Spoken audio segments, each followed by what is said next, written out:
ओम नमो नारायण। आशा करती हूँ आप सभी स्वस्थ एवं आनंदित होंगे। मित्रों, बहुत सारे प्रश्न आए हैं कि स्मरण शक्ति बढ़ाने के लिए हमें क्या करना चाहिए। हमेशा की तरह सबसे पहले हमें कारण पे जाना चाहिए कि क्यों स्मरण शक्ति कम होती जा रही है। आजकल के बच्चों में बहुत ज़्यादा स्मरण शक्ति क्षीण की बहुत सारी दिक्कतें आती हैं कि याददाश्त कमज़ोर हो रही है, आंखें कमज़ोर हो रही हैं, इस तरीके की दिक्कत बहुत ज़्यादा आती है। इसका सबसे पहला और मुख्य कारण है तनाव। आजकल के बच्चों के बीच में बहुत ज़्यादा कंपटीशन आ गया है, एक दूसरे के आगे बढ़ने के लिए, एक दूसरे से बहुत ज़्यादा आगे बढ़ जाने के लिए बहुत ज़्यादा कंपटीशन है। कुछ फैमिली का भी प्रेशर रहता है और ज़्यादातर जो देखा जा रहा है, अगर तनाव को हम हटा दें, अगर स्ट्रेस को हम हटा दें, तो जो सबसे पहला कारण आएगा वो है सोशल मीडिया।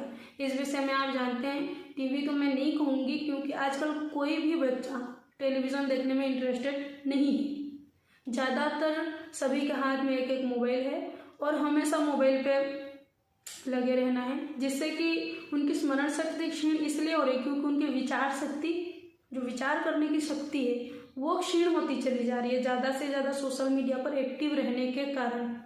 तो सबसे पहला तो ये कि अपने बच्चों को सीमित, मैं ये नहीं कहती कि बिल्कुल भी आप मना कर दीजिए, सीमित रूप से देखें।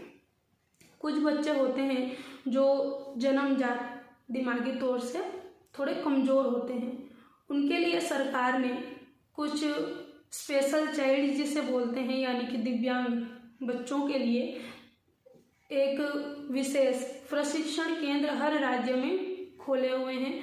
मैं कहूँगी माता पिता को इसमें कोई भी शर्माने वाली बात नहीं है कि आपका बच्चा स्पेशल चाइल्ड है, यानी कि मनोदिव्यांग बच्चा है, तो इसमें घबराने या शर्माने वाली कोई बात नहीं है, परमात्मा की देन है। तो इसके लिए सरकार ने भी केंद्र खोले हुए हैं, तो उनसे आपको संपर्क करना चाहिए क्योंकि वो जिस तरीके से समझ पाएंगे या उनके लिए जो ठीक होगा वही उस प्रशिक्षण केंद्र में उनको उस तरीके से, उस सहज तरीके से उनको समझाया जाता है, उस तरीके से आगे बढ़ पाएंगे।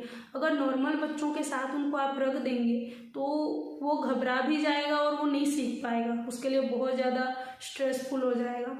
इसलिए मैं कहूँगी कि जो प्रशिक्षण केंद्र हैं उनसे आप संपर्क कीजिए। ज़्यादातर जो बच्चे झूठ बोलते हैं या छल कपट करते हैं, बच्चों को वैसे तो छल कपट नहीं आता, लेकिन जो बच्चा झूठ बोलता है, देखिए झूठ बोलना बच्चा आप ही से सीख रहा है, तो मैं कहूँगी सबसे पहले परिवेश को परिवर्तन कीजिए। परिवेश का परिवर्तन यानी कि सकारात्मक भाव हो, सच बोलिए और जो संस्कार आप बच्चों को सिखाना चाहते हैं वही आप करके दिखाइए, क्योंकि बोल के कभी भी सिखाया नहीं जा सकता। बच्चे देखकर जल्दी सीखते हैं कि आप क्या कर रहे हैं, कैसे कर रहे हैं। अगर आप गालियाँ देंगे तो गाली सीखेगा, अगर आप स्तुति करेंगे, राम राम बोलेंगे तो भी राम राम ही बोलेगा। इसीलिए जो बच्चे ज़्यादा झूठ बोलते हैं उनकी स्मरण शक्ति बहुत जल्दी क्षीण हो जाती है, इसलिए हमेशा सत्य का सहारा लेना चाहिए। जो लोग नशा करते हैं उनमें भी स्मरण शक्ति बहुत जल्दी क्षीण हो जाती है, इसलिए नशा से सदैव दूर रहिए। पौष्टिक आहार न मिलने की वजह से, या यूँ कहिए पौष्टिक आहार तो हमेशा उपलब्ध है, कई गरीब बच्चों को अगर छोड़ दिया जाए और लिया जाए कि कुछ अमीर बच्चे भी ऐसे हैं जिनके घर में कोई भी दिक्कत नहीं है या किसी प्रकार की कमी नहीं है, फिर भी स्मरण शक्ति क्षीण है, अगर उनके डेली शेड्यूल को देखा जाए तो उसमें पाया जाता है 80 से 90% बच्चे आजकल पौष्टिक आहार नहीं ले रहे हैं, अच्छे खासे घर के बच्चे भी। क्यों?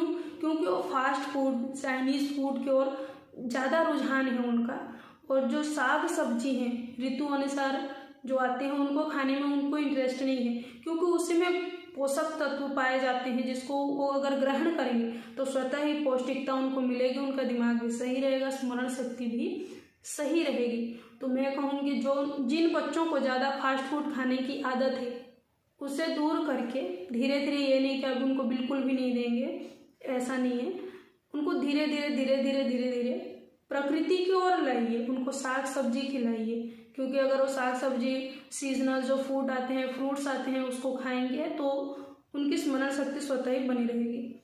एक है भरपूर नींद। आजकल बच्चे भरपूर नींद नहीं ले पा रहे, कुछ तो माता पिता की गलती से, कुछ खुद के गलती से, माता पिता की गलतियाँ ये है कि अगर कुछ भी कर रहे हैं या बच्चा जिद कर रहा है तो उसको मोबाइल पकड़ा देना, ये कोई हल नहीं है। अगर मोबाइल पकड़ेंगे, सोशल मीडिया पे एक्टिव रहेंगे तो उनकी नींद भी दूर हो जाएगी, उनको नींद भी नहीं आती। कई बच्चे ऐसे हमने देखे हैं जिनको नींद नहीं आती, कहते हैं हमें नींद नहीं आती, जबकि बच्चों को तो सबसे ज़्यादा नींद आती है। भरपूर नींद लेंगे तो शरीर स्वस्थ रहेगा, पढ़ाई में मन भी लगेगा, तभी वो किसी भी चीज़ को याद कर पाएंगे और स्मरण शक्ति क्षीण नहीं होगी। अगर औषधीय दृष्टिकोण से देखा जाए तो जिन लोगों की स्मरण शक्ति बहुत ही कमज़ोर है उनको शंखपुष्पी सिरप के रूप में भी आता है, शरबत के रूप में भी आता है और टेबलेट के रूप में भी आता है, यानी कि गोलियां। ये देसी दवा है, इसको आप ले सकते हैं। 18 साल के ऊपर के बच्चे ले सकते हैं, लेकिन 18 से अगर नीचे हैं तो उनको चिकित्सक के सलाह अनुसार ही लेना चाहिए। किसी आप डॉक्टर से पूछ सकते हैं, अगर वो सलाह देते हैं चेकअप के बाद तो आप ले सकते हैं। स्मृति सागर रस भी बहुत उपयोगी है और ब्राह्मी बटी, ये जो 3 दवाइयाँ हैं बिल्कुल हानिकारक नहीं है, कोई भी ले सकता है। लेकिन मैं कहूँगी 18 साल के नीचे वाले बच्चों को, जो जिनकी उम्र अभी 18 साल नहीं है, वो चिकित्सक के सलाह अनुसार लें, और जो 18 साल के ऊपर हैं वो स्वयं के अनुसार ले सकते हैं, अगर उनको ऐसा लगता है कि उनकी स्मृति कम हो रही है, याददाश्त कम हो रही है। हम योग से भी इसका सहारा ले सकते हैं। योग में आप अनुलोम विलोम कर सकते हैं, भ्रामरी कर सकते हैं और त्राटक सबसे अच्छा रहेगा। अगर आप ध्यान करें तो बहुत जल्दी आपको रिजल्ट मिलेगा, बहुत ज़्यादा अच्छा भी लगेगा। लेकिन इसमें एक ध्यान रखने योग्य ये बात है कि अगर आप योग कर रहे हैं, चाहे आप अनुलोम विलोम करें, चाहे त्राटक करें, या आप भ्रामरी कर रहे हैं, या आप केवल ध्यान भी करना चाहते हैं, तो मैं ये सलाह दूंगी कि किसी योग गुरु के सानिध्य में रहकर भी ये सीखा जाए तो ज़्यादा बेहतर रहेगा। क्योंकि अगर योग गुरु नहीं है, आपको पता नहीं है कि कैसा करना है, अगर आप उल्टा करते हैं तो इसका रिजल्ट भी आपको उल्टा ही मिलेगा। इसलिए विशेष ध्यान रखिए, अगर आपको ध्यान करना है या योग को अपनाना है तो किसी अच्छे जो जानकार गुरु हैं, जो योग गुरु हैं, उनके सानिध्य में रहकर ही सीखा जाए। विशेषकर आप रोज अपने उंगलियों के जो अग्रभाग हैं इसको इस प्रकार से 5-5 मिनट के लिए प्रेस कर सकते हैं। अगर आप 5 उंगलियों के नहीं कर सकते तो अंगूठे के अग्रभाग को इस प्रकार से आप प्रेस कर सकते हैं। मुद्रा में आप ज्ञान मुद्रा लगा सकते हैं इस प्रकार से, और ओम का उच्चारण कर सकते हैं। इससे भी आपको बहुत ज़्यादा और बहुत अच्छा रिजल्ट मिलेगा। बहुत जल्दी आपको देखने को मिलेगा कि स्मरण शक्ति बहुत अच्छे से बढ़ने लगी है। सबसे पहले आपको सत्य का सहारा लेना चाहिए, योग का सहारा लीजिए, दवाइयाँ सेकेंडरी है। मैं आप सभी से निवेदन करूँगी कि योग को भी अपनाइए एवं सत्य भाषण कीजिए, सत्य का सहारा लीजिए, क्योंकि परमात्मा सत्य में विराजते हैं। जो सत्य कहता है उसमें विराजते हैं।